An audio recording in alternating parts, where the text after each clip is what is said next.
Kung titignan mo yung pupuntahan, di ba parang malayo? Pero pag lilingunin mo yung pinanggagalingan, malayo ka na. Hindi mo malalaman kung hindi ka susubok. Ang buhay ay isang malaking sugal.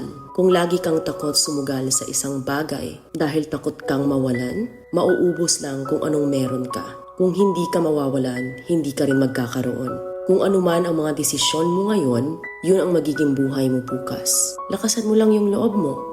Dahil ang mundong to, aapakan lang ang mga mahihina. Ibangon mo palagi ang sarili mo. Balang araw, magugulat ka na lang na ang layo na pala ng narating mo. Kahit mabagal ang progress, basta may usad at kumikilos ka, okay na yan. Wala tayong magagawa. Ganyan talaga ang proseso ng buhay. Lahat tayo nakakaranas ng hirap. Hindi natin alam kung hanggang kailan tayo dito sa mundo. Kaya mas piliin mo maging mabuting tao.